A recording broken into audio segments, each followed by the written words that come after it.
So within Taoism, we refer to it as the metaphysics of Tao. So the highest point of emanation is the primordial mother. Consciousness animates spirit, spirit animates energy, energy animates the lower frequential state, the material. And so most people just stay between the material and energy, and it's just the baby shit back and forth. The reality is I feel that my body, more than ever, wants in. It wants natural, it wants rhythm, it wants pace, it wants homeostasis. But then the external world right now, it is so immediate and it feels so disorienting to natural order. And I see the same thing with psychic abilities, like we spoke about a little bit earlier, where there's this, look what I can do. Well, you start with the conditioning. Within Taoist alchemy, it's always a conditioning. So we make sure that the mind is not in any way interfering with as we refer to the natural order, which is the holy stream. You are whole. And so the more you condition yourself, the more your access of convergence of past, present, and future requires nothing.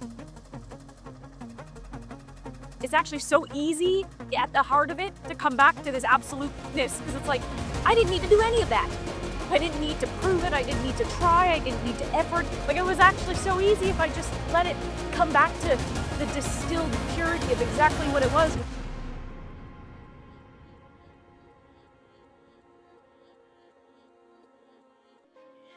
My guest today is San Qing, a Taoist master, ordained priest, and 126th generation lineage holder of Taoism. For over 30 years, San Qing has guided people back into alignment with the Tao, not through effort, activation, or becoming something new, but through embodiment, presence, and natural order. When he speaks, something shifts in the room, not because of what he says, but because of what he carries. As a master of Qigong and Neigong, a healer and a direct channel of the Tao, his work is rooted in lineage, wisdom transmitted generation to generation, long before spirituality became personalized, rushed, or performative. And this is where our paths intersect. In my work, I see how much suffering comes not from resistance, but from interference, from what doesn't belong, from forced growth, incorrect timing, or misalignment with our original intelligence. Taoism speaks to that same truth through natural order. So today, we're exploring a deep question. Is natural order restored by pushing through resistance, or by removing what never belonged there in the first place? And what becomes possible when interference dissolves and our original intelligence is allowed to lead again? Let's begin.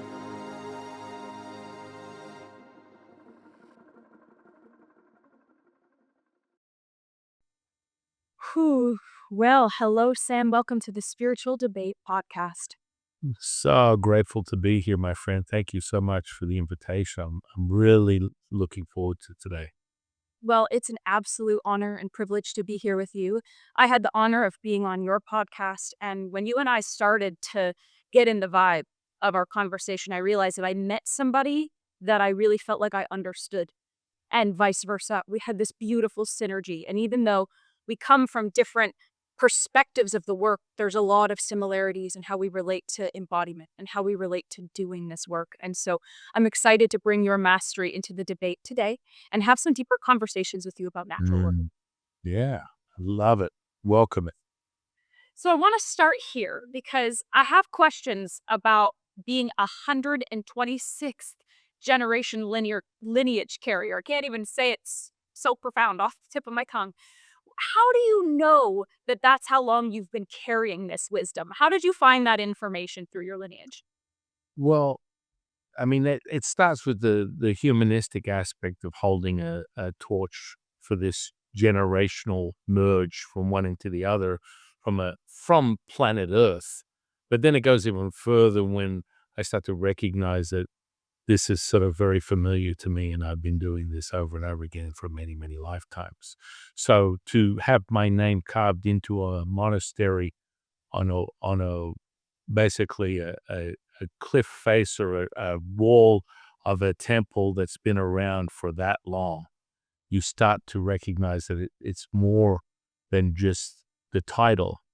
It's the embodiment that comes with it. And that particular path was very much about you are already aware that you are chosen for this path and have been before, and you will be again.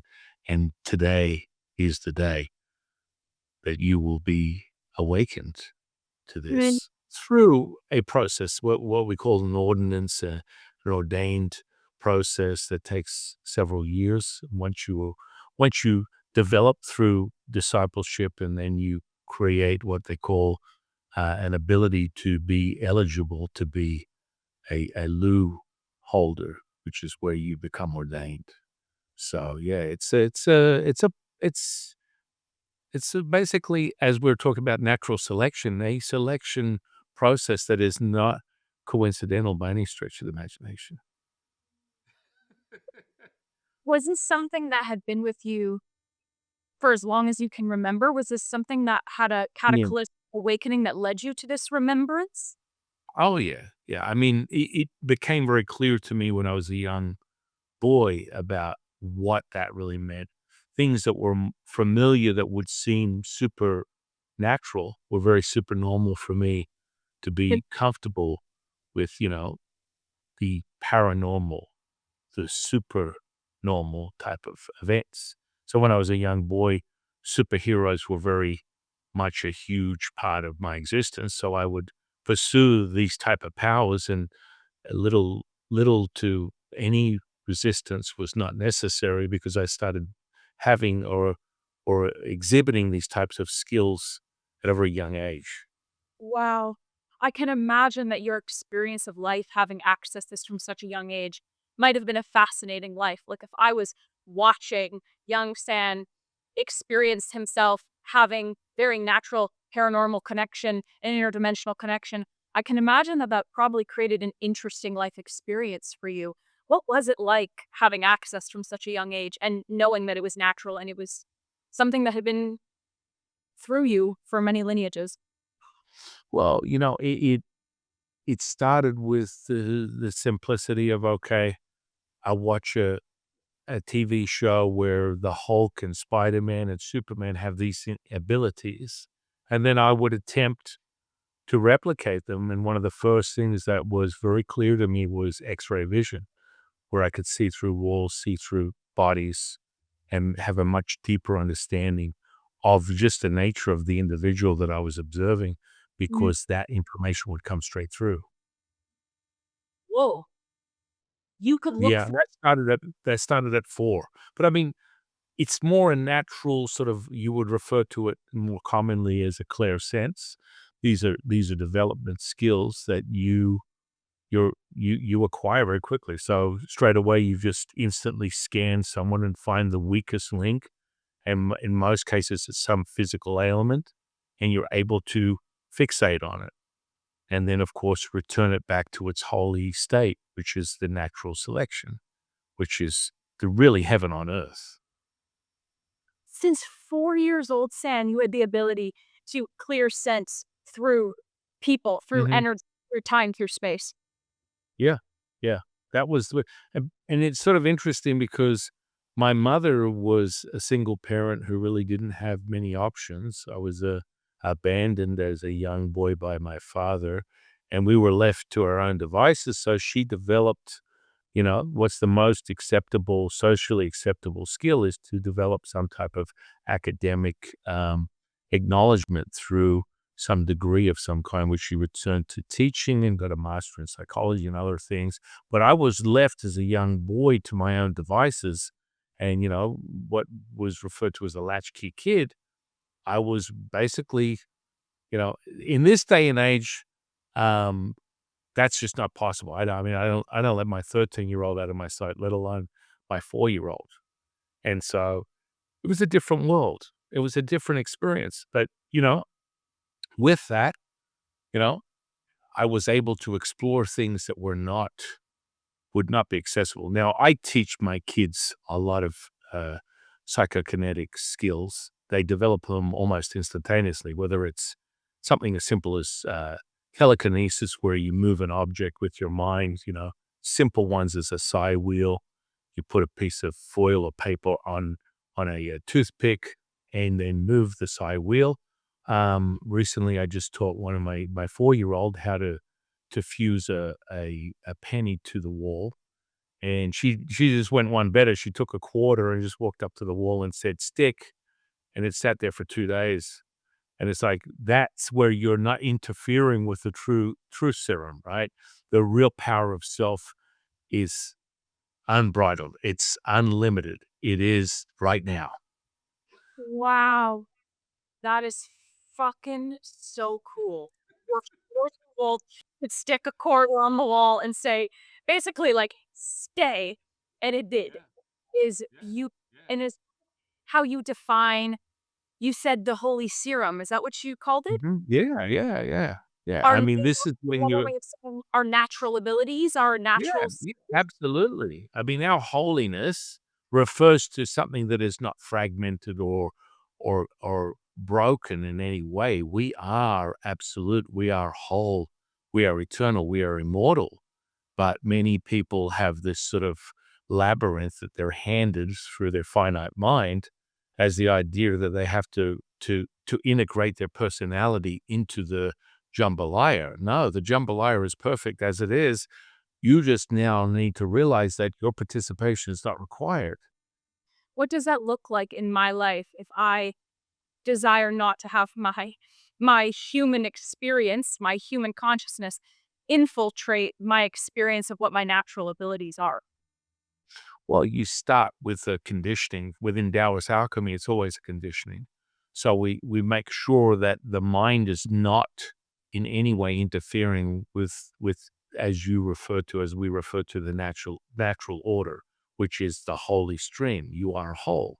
And so the more you condition yourself, the more your access of convergence of past, present, and future requires nothing. And so when my daughter took a quarter and stuck it to the wall for 2 days just through the command, there was no interception, there was no distortion, there was no manipulation. It was now. And you can't the better the barometer is really recognizing that healing is instantaneous in every stretch of the word. You know, just the chill you and I are getting right now, you know it's true. The truth is here. The power is here. The psychokinetic ability of self is present. And Good. so these types of skills can be very valuable unless you get caught in side streets or side paths where you're not still following the ultimate path, which is recognizing that you are whole, that absolute requires no participation of personality. Yet many people they get caught up in the semantics. So if you become really fixated on one ability, that could be problematic. You know, you want to develop the skills. It's just like levitation and things of that nature. There's only 3 people I've ever met in my lifetime that I've witnessed that. 2 were Indonesian masters who were really personality quite bankrupt. They weren't very nice people, yet they had the ability that they conditioned themselves to be able to what they call reverse engineer and create an empty space. And then you develop this levitative state where, you know, I've seen people levitate as high as 5 or 6 feet in the air. And then the other person is one of my students.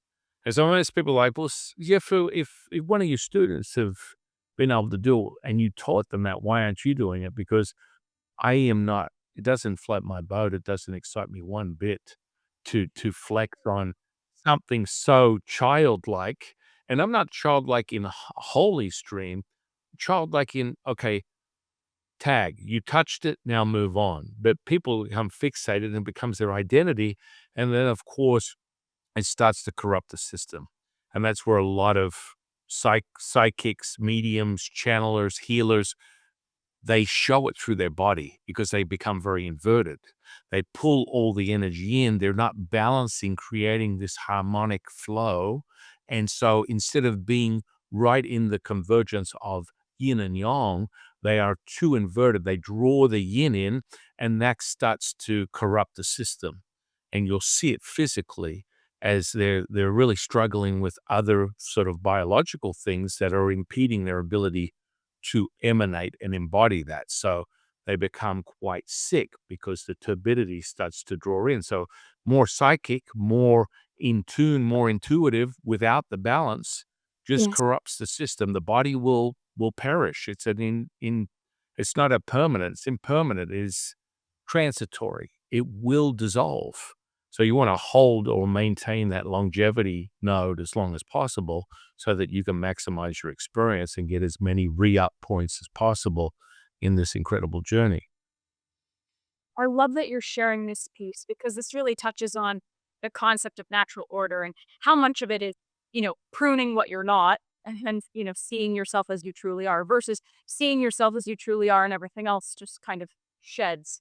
And in the psychic angle I want to go into here, what I do see a lot of is the overemphasization of certain skills and techniques, such as the ability to astral project or remote view, kind of things where we can move in and out of our physical body and experience different realms, experience different dimensions, experience different beings within those dimensions.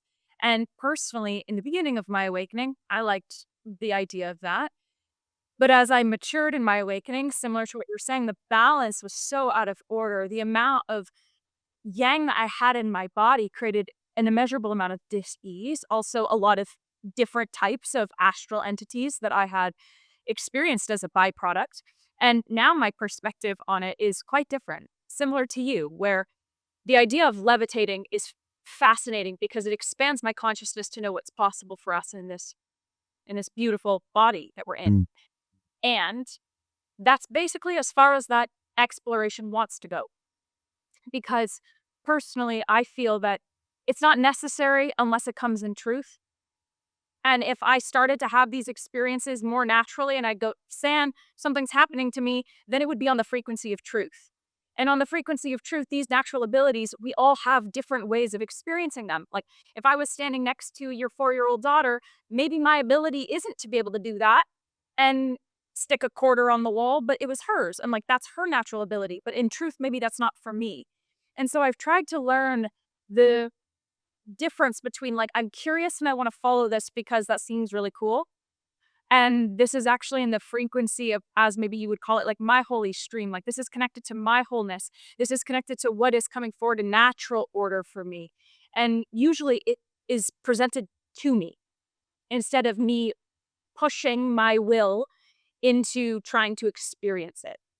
Mm, 1,000,000%. I mean, normally, things like channeling and healing, it's a very easy transfer for me to hand over that frequency and resonance to my students, but it's always a temporary credit because I need to be able to experience it. But for them to condition themselves, that requires their own time and attention, not just a free ride where they're not exploring 100% what's necessary to actualize themselves, not this transitory effect. And that, I think that's what we were getting to earlier. This is the problem with most people. The obsession is screw the spirituality, screw the religion, screw the belief system.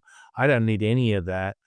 Fuck all this shit. I'm able to just do it because I am. And in essence, there's a new movement, and that's exciting to a degree. But when you're done, as you and I have been around experiencing this stuff for quite some time, many lifetimes, this lifetime, you start to understand that there is an absolute value add to recognizing the aspect of homeostasis and not being fixated on one version or the other, which is another iteration. Like yang is the emission of all colors, yin is the absorption of all colors. That's it. That's it. For a Taoist, that's it. Now, you can get into variables, and this is where you and I agree, and our dear friend Julie has a different version of that, but you can, as a mastered alchemist, you are a creator. So your subjectivity will alter the secret source and create something from nothing because this is your fixation point. And i.e., you want to call for entities, they will find you. They are there. They are tangible. They are pliable. They are absolutely part of the system that you are buying into. And that's where we, as wisdom transfers, are giving people more insight to recognize, are you going down with the ship, or are you going to recognize that this is all due to how much you focus on what it is that you believe in? Mm-hmm. What do you suppose is that fine line between focusing on what you believe in versus, but this is the absolute truth? Because, for example, one of our dear friends, Julie Ryan, that we were speaking about here, someone that San and I both love dearly, her perspective on entities, nefarious ones, particularly them being actual legitimate life forces, her opinion and experience has been that they are just unprocessed emotion and that they're not actual necessary real, if you will, things. Now, in my experience, I've seen them as life forces that are actual legitimacies that are latching and attaching to certain parts of our energy field. And that feels like absolute truth for me. Do I now, with that in mind, choose not to focus on believing in them, or do I believe in them and focus my energy elsewhere? What is that dance between the person who, for example, like Julie, doesn't believe that to be true? Is that because she's not focusing on it, but the absolute truth still stands? Or is it that she's not focusing on it, therefore it's not in her reality, therefore it doesn't exist? Well, as master keeper creators of our reality, this is the very absolute, which is you live and die by your truth. And that's the only truth you need to be concerned with. And so you can, her ability to create and dissolve and transmute these energies that you and I speak of is her ability. Now, she teaches that to others, and it works out very well within their own path of alchemy, as do you and I also teach people that if you fixate enough on it, it's as tangible and as real as the day is long. So now you can create anything, whether it's a positive or negative charge. It's up to you to determine what that is. But the more and more you invest in it, the more and more it gives life to that very thing, whether it is a positive or negative charge, or it's just the absolute truth, which it really requires no sense of self. That absolute is universal. It's selflessness, it's servitude, it's all encompassing. That means that everything returns to the natural order. Everything becomes whole. That is something that is universal, and you will come to that conclusion through your own journey from subjective to objective to none of the above. It's like first person, third person, no person. That requires no participation of yours. So what I'm hearing is that it's kind of a both and, except that the absolute truth requires of no part of your participatory mind to try to understand. There's no effort involved to try, there's no trying, there's no conceptual grasping. It just falls into the soup of everything that is natural order and everything that is the I am, everything that is, period. So focusing is where I'm bringing my consciousness to what I believe in, and also knowing that my truth is the truth that I will create and construct as an alchemist in this realm and reality. And also, the absolute truth requires no part of my conscious mind to formulate how I feel about that absolute truth. Is that what you're saying?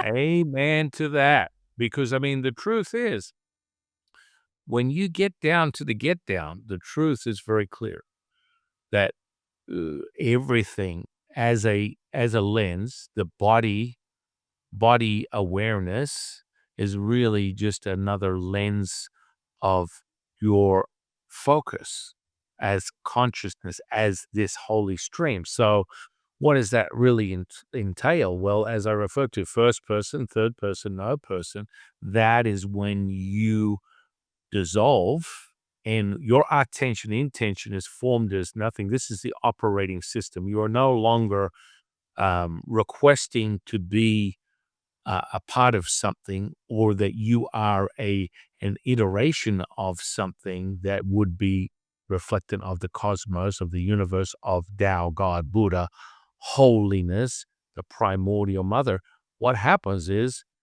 if you think it is realized, that is when you know you have arrived. And your natural order will be always of empathy, the superpower for any human being.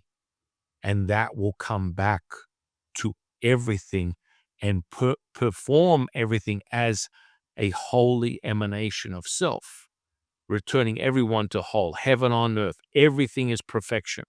We refer to it as perfection manifest. And this is not in any way necessary or require any attention from the self-individualized through the Yeah. body. Yeah, it just feels here, enough, and right. Mhm. Right Mhm. on time, right where it's meant to be.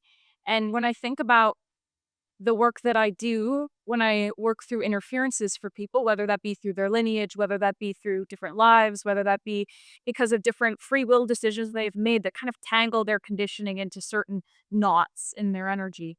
I kind of want to go back in time because you mentioned something about miraculous healing.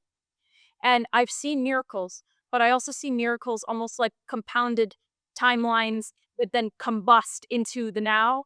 And it's all the compounded decisions and feelings and emotions that kind of all line up for that moment to occur that we call a miracle, but it really just is.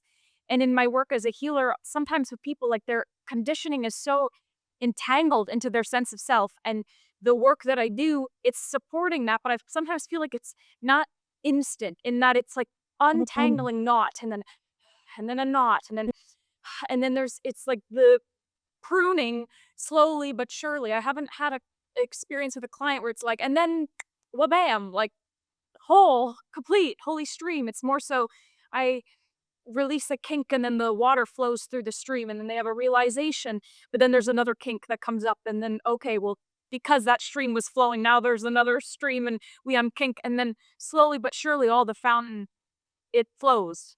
And so I'm curious your experience as a healer, how you heal and how you bring in miraculous healing for the people that you serve. Because I haven't experienced in my work that like feeling. Yeah.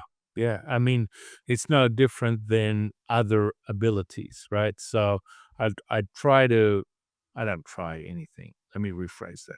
I allow the individual experiencer Hmm. the privilege of recognizing their own potency through interceptions of the noise and the static.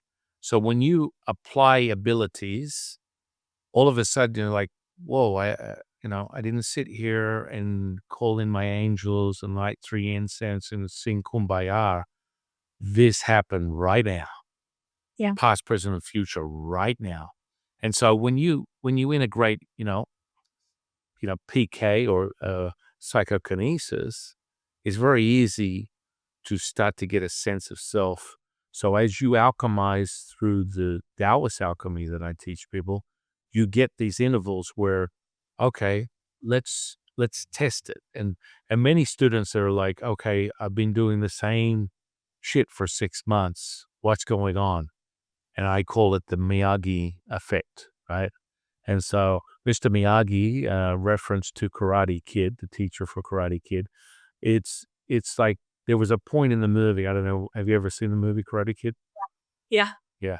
So at the end, Daniel's son was like, I'm done with this, you old man. You're just a shyster. You're making me watch your car and sand your floors and paint your fences. And I'm through. Free labor is over. I'm done. And then it's like, Daniel's son. And he's just had enough. It's like, wax on, wax off. And then he starts trying to punch him. And he's like, oh, whoa, whoa. You wake up to that potency.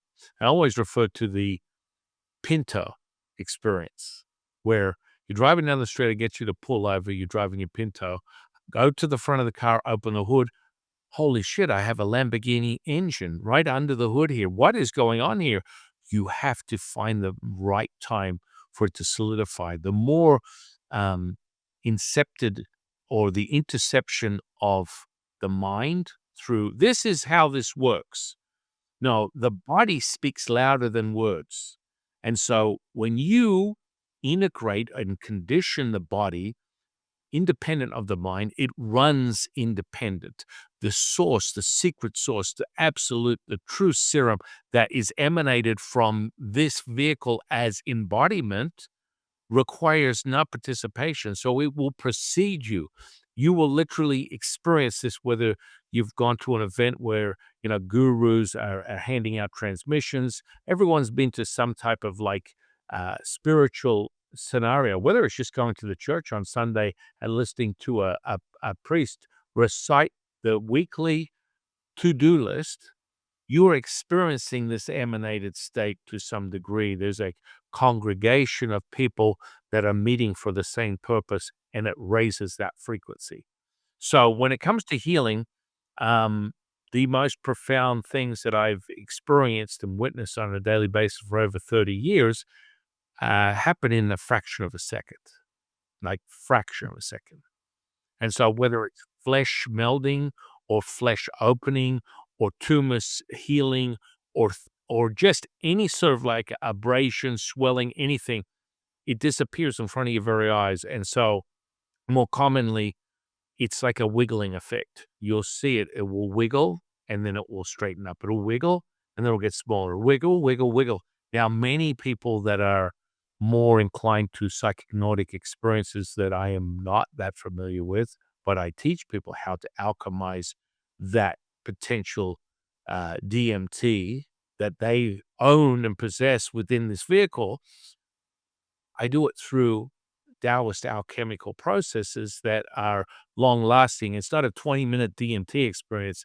It's a freaking lifetime, and you can turn it on at will, and that potency comes. And so when I explain this experience and show people this experience, they're like, holy shit, this is like when I just had my brief ayahuasca experience, my mushrooms, whatever it is. And I'm like, this is fantastic, but don't be teased by something that's transitory and impermanent. You want to evoke your permanence. You want to evoke your eternal, immortal self. To do that, you must actualize. You must codify. You must create this crystalline version of self, immortality crystallized in the material now. And to do that, these are the moments that they add up. It's like magnetized. They're the same thing. So you magnetize the coin. I do the same thing. My kids around there, they always get excited when I teach them another skill. And it's like, okay, grab a paper clip, and they're like, okay, yeah, put it on the table. Now grab me a knife. I'll go, okay, I've got a knife in my hand. There's a paper clip. I am now going to say the word magnetize once. And then I'll touch the paper clip and I'll pick it up like a magnet and hold it in front of them. And they're like, huh, how is that possible? Because this is now. And of course, they learn it immediately. And they just go, magnetize. And then you start moving up to bigger things. So you take objects like knives and things like that. You put it on the table. You magnetize the friction of another instrument, another knife, and you can literally move that knife around the table, not touching the other knife, but with the magnetism of the body. And so these are just psychokinetic abilities. Yeah. And there's something that everybody can do when their Yes. spirit is actualized, is what I'm hearing in the now. Yeah. That's the important thing, is that And you get a taste. You get a taste. What it is to intercept the noise and go, because when they're not prepared and I go, okay, and I do this with a lot of students, I'm like, okay, you've been training really hard and you've been committed to your own mastery because I'm just here as your ambassador and your concierge to your goodwill. That's it. I'm sharing more of yourself. This is about you, not me. This is about returning home. And so they'll be like, okay, Sifu, yes, now do this. And they'll be like, okay. And they'll get it the first go. They weren't prepared. I didn't say you're training towards it. You're not going to do it. It happens immediately because they have been cultivating themselves. And, your transfer and your abilities are so potent that just be mentioning this magnetic effect, I can guarantee you could do it right now. I guarantee you take a paper clip and a knife and you'll be able to connect. And that transfer is quite simple. It's easy to do. It's already present. So whenever you get around to it, do it. I'll get a text from you, go, holy shit, I actually did it. Yeah. But that's it. It's right now. Right? Mhm. Because that's what it comes down to. It's like we're not interfering. And that just gives you that, not just hope, but a clarification that puts everything to bed in relation to the mind as a subsection and a finite, very transitory effect, because the body shows it. The magnetism is there. You have that potency. You are eternal. You are holy. And it's Mhm. now. But it's now. Like, this is the piece for me that feels really relevant because as you and I were chatting before the podcast, I was speaking a little bit about AI and the uprising with AI and where the trajectory is for the collective. And the reality is, I feel that my body, more than ever, wants in. It wants natural. It wants rhythm. It wants pace. It wants homeostasis, as you've explained it. But then the external world right now, it is so immediate. It's so beyond my body's natural bum bum. It's like, no, no, no, can you do it faster? And then pump it out faster and get it faster. And it feels so disorienting to natural order. And I see the same thing with psychic abilities, like we spoke about a little bit earlier, where there's this, look what I can do. Look at I can do this cool thing. It's like, yeah, but if the cool thing isn't applied into the everything, then it's nothing as far as I'm concerned. It's nothing. It's I like, love that's it. cool, you can do that. It is so cool, you can pump out all that, but doing all of that and then being able to be here, so now, that every single sensation is so relevant and important and present and enough. Like, that's the embodiment that I'm personally after in my journey. There's this weird push and pull in the collective right now between what feels ancient, what feels intelligent, what feels natural, what feels right, and then what feels forced and synthetic and inorganic and pushed. Is this something that you feel in the collective energy is occurring? And Mm. what are some of Oh, your yeah. feels about that? Yeah, I mean, that's really what everyone wants. They're like, okay, I want the fast track. Yeah. And to be honest with you, I have students that literally will start training, and something that I know in previous students would take them 2 or 3 years to develop, they're developing these skills in like months. And I'm like, I'm not the person to hold you back. I am just here to hand you the next jigsaw puzzle. And so I know for a fact, because I've lived it myself, that it is instantaneous. But people's desire to abandon any sort of foundation is problematic, in my opinion, because they're not recognizing there's a little bit more into holding that charge, to hold that charge, to be able to emanate and resonate consistently within this lifetime. You must be able to build the foundation, or you will burn out like, as Elton John would say, "A candle in the wind." And it really does. It's that's where everyone goes. They're like, "Oh, I don't need this. I've heard everyone. I could do this immediately." And that's fantastic. But then when they have to beat themselves because they can't hold that charge, you crash and burn. You become inverted, as we were talking about earlier, and you're not able to sustain it. So you become the typical channeler, clairvoyant, healer. Oh my goodness, I've had my quota this week. I was only able to do 10 people. I used to do 30 people a week, but 10 is my max. I'm exhausted. I can't do this anymore because they're selling their soul. They're actually, attention, intention requires life force. And if Mm. you refuse to understand that that life force is really the cohesive super glue, then you start to take it from your own body instead of the collective, the universal holy stream that is abundant, timeless, endless, limitless, infinite. So then you start to get a little too ahead of yourself, and the ego believes you are it. Yes. I am it. I'm everything. I am the absolute. Not discovering and emanating the absolute. No, I am the absolute. That is the fundamental issue. And then, of course, they sell themselves, and the battery keeps going down, down, down, down until they can no longer sustain what is blatantly obvious, and it gets real very quickly. It does, and we see this all the time. Great success or a peak, a peak, a peak, and then the valley, and they never come back from it. The first sign of something that ruptures the house of cards, everything falls. And that just tells us that there wasn't really the foundation to be able to sustain it. And when you talk about power, like that's what I feel when you say that. It's the Mm. divine power that's within all of us to be able to be absolute, whole, perfect as it is with no fracture in the field. Like the field is, that's our original state. And when there's so much in the world that is trying to fracture that natural order or pull us out of the way that we are guided to, if we don't have that foundation, that first thing is going to pull us off our natural path. That's what I say all the time. Be mindful of who you become when desperation is afoot, when you don't have an answer, when you don't know what's next, when you feel worried about an outcome. Notice who you become in those times because I find that that's when the field gets fractured the fastest. When there's I don't know and the inability to sustain I don't know with, as you would call it, the holy stream, I would call it with the trust in God.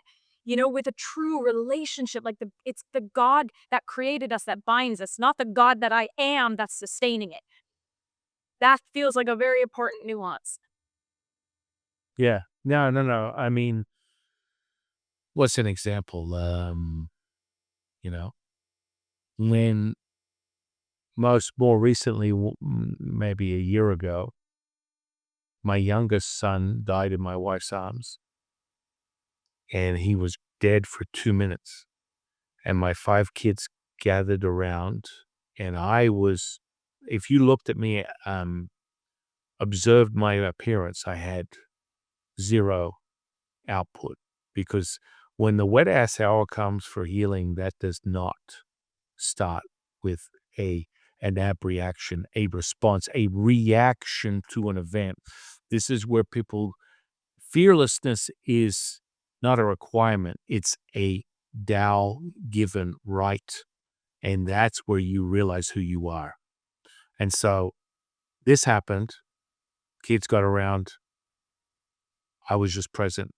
And as he was moving away from his body, 2 minutes flatline. We pulled him back in. And when he dropped back in, it was like an adrenaline rush. It hit him and he came up like just wailing.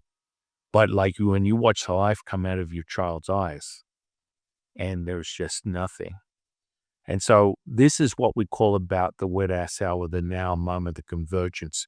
There's no time, it doesn't require anything of any thought processes. You're not there if you have to pretend to be something you're not, because it doesn't have that moment is absent of everything. And so that's when all things come together. This is how healing happens for me all the time. And so, whether it's an event, whether grandma's in a coma or your child has had a major event or someone is being diagnosed with cancer, all that stuff, same event, same time, same effect. It happens now. The second you breathe into it, it becomes realized. And it goes even beyond that, because I'm not even participating in it. I always talk about that. It's like the analogy is you drive down the street in your car, you pull over on the side of the road, you get out, leaving the engine on. That's how this system works. You are on 24/7. The personality is not required to emanate resonance. Your resonance precedes you, just like the reputation precedes you. No participation required. It is on, as it should be. And this is where you glue things together through an alchemical process, and it makes it whole. Then the absolute just is streaming 24/7, like your favorite streaming app, whatever that might be. There's no such thing for me, but anyway. So, to your point, then, would you agree then that it's about clearing the interferences that inhibit your ability to be the whole and absolute? Or is it that you are whole and absolute, period? And the more that it is and it is and it is and it is, that's what compounds the energy to wholeness. How do you perceive that? Well, it's a learning curve for the individual to go to subjective to objective to know, period. That requires a rite of passage. And some it may be the next breath, or others it may take a little bit more time and tension and attention to self to remember. And that's why Taoist alchemy is so powerful, because when you go through the process of that rite of passage, it always actualizes. Always. Because you fundamentally fill in all empty space and return it to whole, and you become absolute. Does that make sense? What I hear is that each person's individual journey is still a rite of passage. We all have to go from subjective to objective to no thing, but each person has their own individual relationship with what that path is. But the path is the same. It's just the rite of passage has an individuality per person. That's what I'm hearing. Absolutely. Absolutely. I mean, and this is the issue. It's like with healing, so many people have this conjured up, you know, Hollywood version of it. So But true. when you actually, sorry? Well, I said yes, so true. Yeah. Yeah. I mean, so, when people come to me, for example, if I'm doing healings, I'm on the phone, I'm talking to a student or someone that is looking for my help. I'll be on the phone and I'll be multitasking. I'll be in the van with the 6 kids and the wife, and we're driving down the street, and it's like, it sounds like Psycho Circus in the background, but then I'll have the individual going, "What in Tao's name are you doing? You're lighting me up like a Christmas tree. I'm having a full-blown experience, yet you sound like you're at the circus." Because that doesn't move the needle, and your evidence is the emanated state that does not require any attention. You will feel it. If you're thinking you're not knowing, if you're knowing, you are feeling. And that is where it all comes down. As you mentioned before, my dear friend, the sensory perception becomes more refined to the intricacies of anything becomes extremely refined and detailed, whether it's a speck of sand or the cosmos. You can feel into it all, and it all has its own unique signature and energy profile. And that's the part where people go, "Oh, well, it wasn't really. I couldn't really feel into that." No, you've desensitized yourself. Let's return you back to that barometer, that tuning fork of who you really are. That requires a conditioning. And many people are like, "Well, I don't, it's not really that important." Well, yeah, because let's just use this as an example. Let's turn the lights out, and I hand you what you believe is clay, and you're playing with it. And it's like, "Oh, the lights are out. I'm playing with this clay. This is amazing." Now, this is what most spiritual teachers, healers, students to life, they get into the weeds and they start playing with things.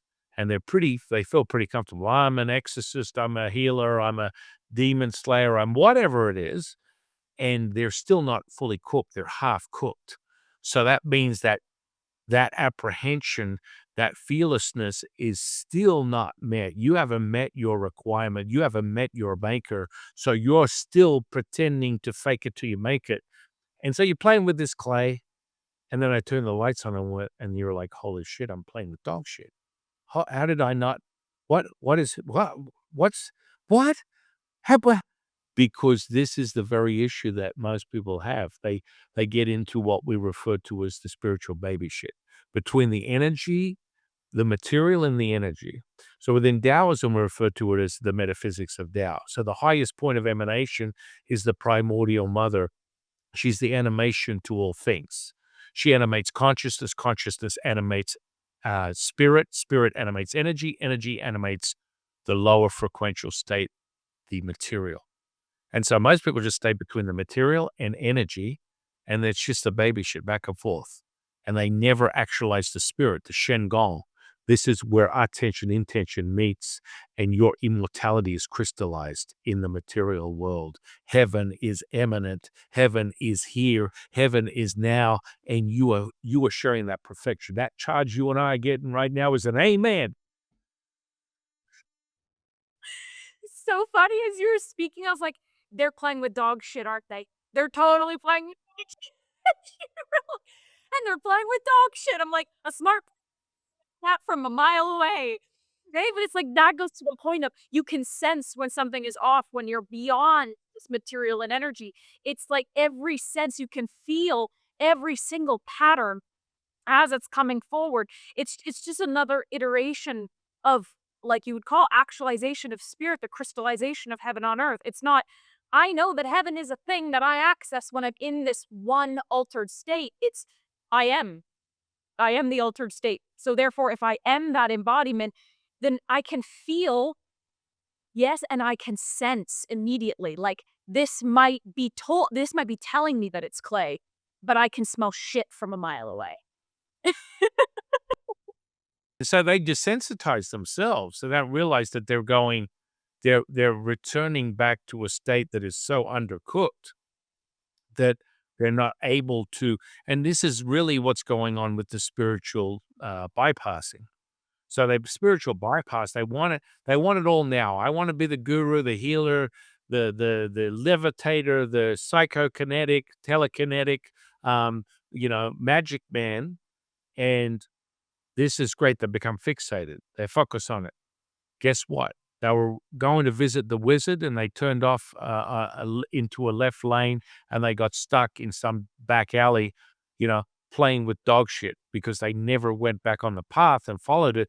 They became fixated on one thing, and that becomes problematic. That draws the energy into one point and then deconstructs everything.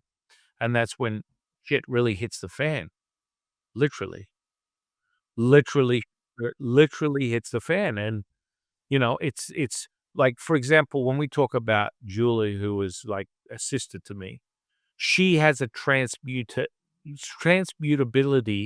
that is second to none. You cannot when I do exorcisms or clearing or anything to do with low frequency energies that are demonic or however you want to picture them, that requires zero fear.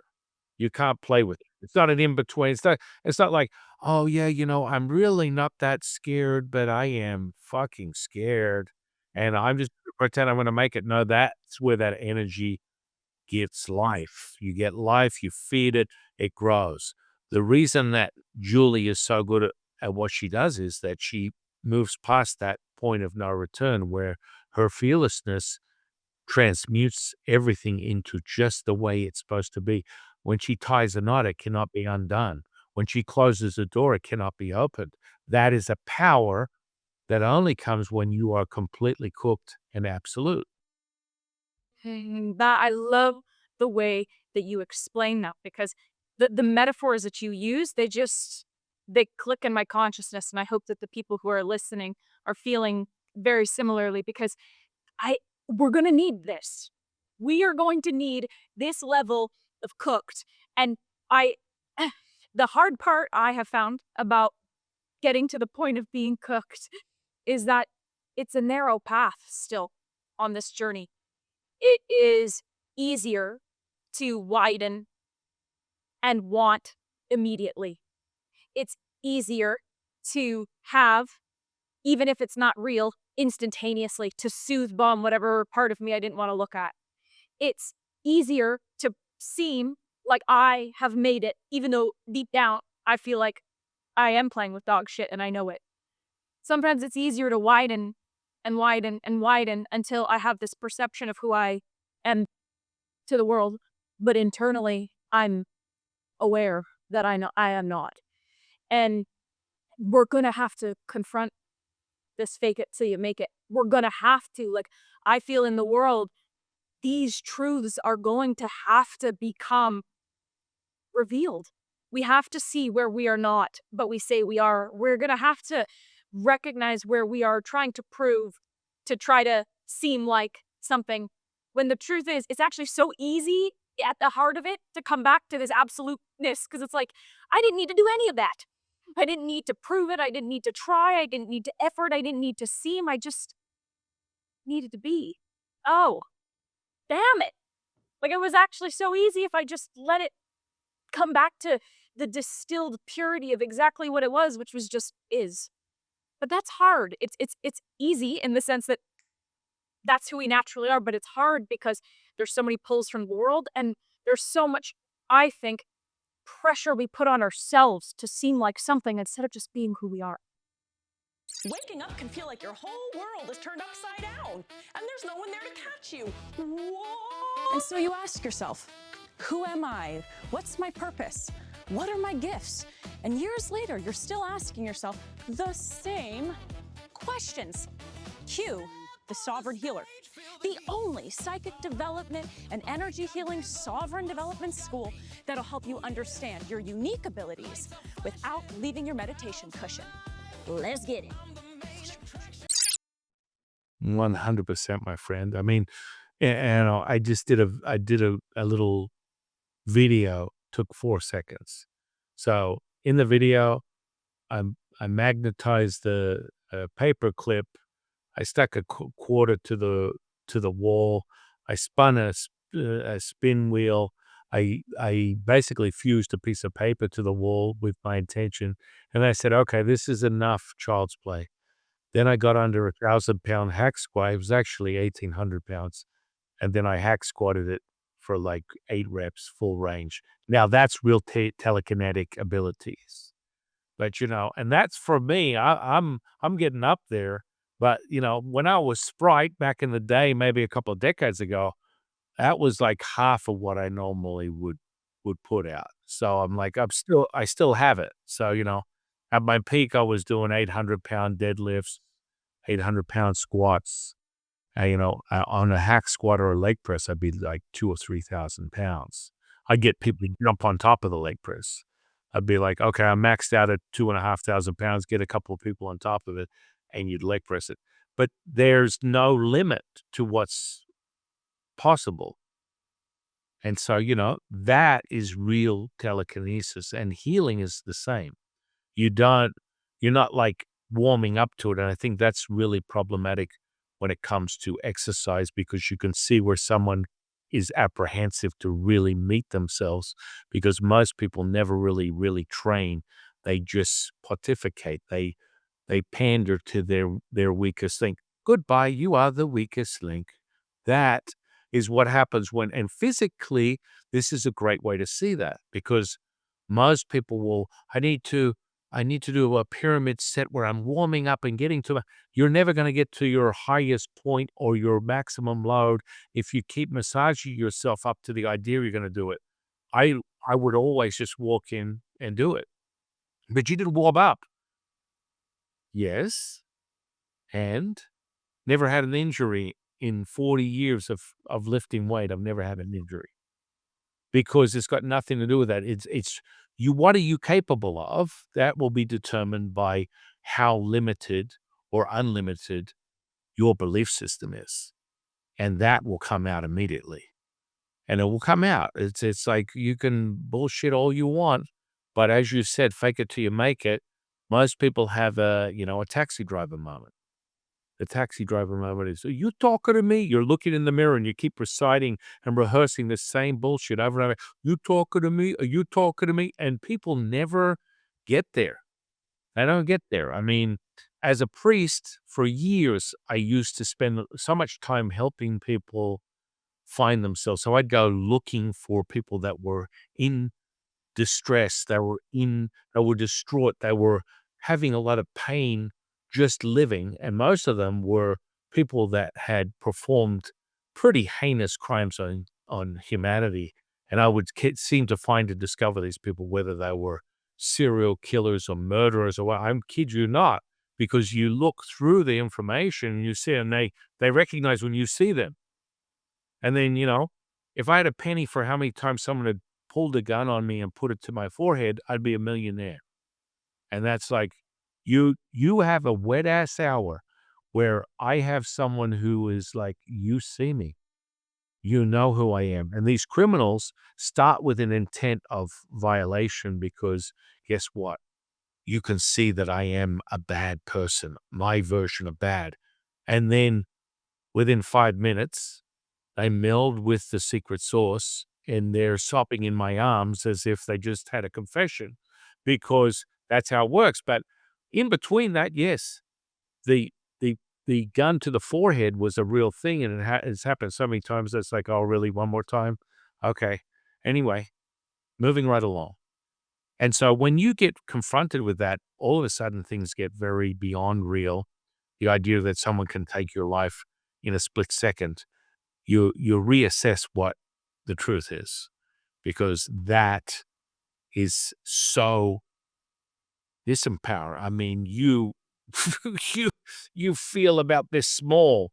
Unfortunately, for anyone that has performed or attempted to perform these types of acts on me, it doesn't move the needle. I've died probably 3 or 4 times in this lifetime. And one massive event, I was hit head on by a car at the age of 8. I was dead for 40 minutes. So it's like, you can't really take anything away from me. I know what's on the other side. So just keep on keeping on. And so no pulse for 40 minutes. That was an interesting one. That Well, now I was need to know about the other 2 times you died. again, knife being pulled on me. Wow. I was 11 years old. I was in an arcade playing video games back in those days. That's what they were. You'd have arcades. And sure enough, one of the kids that I was with is like, dude, we need to get out of here. I'm like, what are you talking about? I've got 3 more characters. I'm not done. I've got another round here. He's like, there's some really bad people that are starting to gravitate around this scenario, being us, being the only nerds that are in here, and this dark forces are, and sure enough, I turn around and this guy's got a blade about this long and pressing it into my stomach, going, it's time for you to go outside because, you know, we want to take your money. And of course, what was going to happen after that was probably a good couple of being stuck a couple of times.